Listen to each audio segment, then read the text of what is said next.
Latar belakang perlawanan. 1. VOC atau Belanda semakin kuat menguasai perdagangan di Nusantara, khususnya monopoli lada di Banten. 2. Sultan Ageng Tirtayasa menolak kebijakan monopoli VOC karena merugikan rakyat Banten.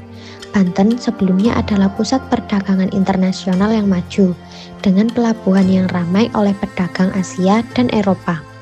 3. VOC berusaha menguasai pelabuhan Banten sehingga menimbulkan konflik dengan kesultanan.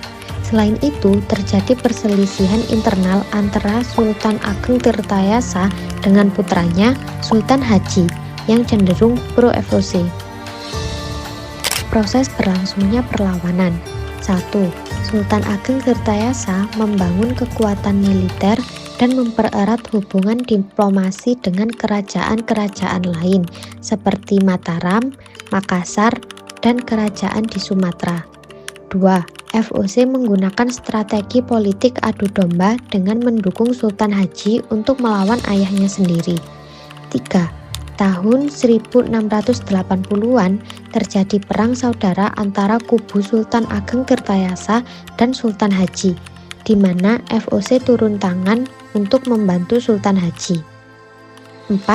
Pertempuran berlangsung di darat dan laut, termasuk serangan terhadap benteng VOC di Batavia.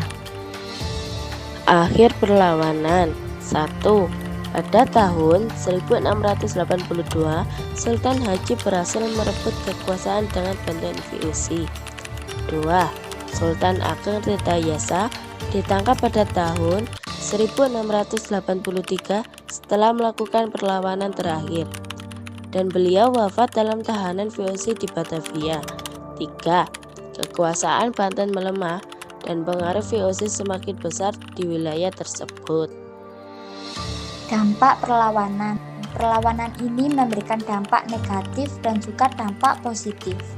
Dampak negatif. 1. Kedaulatan Banten menurun drastis. 2. VOC berhasil memperluas pengaruh politik dan ekonomi di Banten. 3. Terjadi penderitaan rakyat akibat perang saudara dan monopoli perdagangan. Dampak positif. 1. Perlawanan Sultan Ageng Tirtayasa dikenang sebagai simbol perlawanan rakyat terhadap kolonialisme. 2.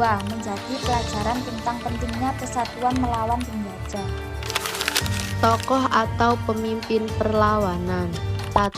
Sultan Ageng Tirtayasa, pemimpin utama perlawanan terhadap VOC.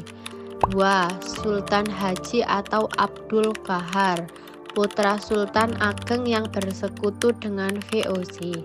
3. Syekh Yusuf Al-Makassari, ulama besar dan penasihat Sultan Ageng Tirtayasa yang ikut mengorbankan semangat jihad melawan VOC. 4. Para prajurit Banten, khususnya Laskar Laut yang kuat dan sering menyerang kapal-kapal VOC. 5. Sekutu dari kerajaan lain seperti Makassar dan Mataram, meskipun bantuan mereka terbatas karena politik VOC.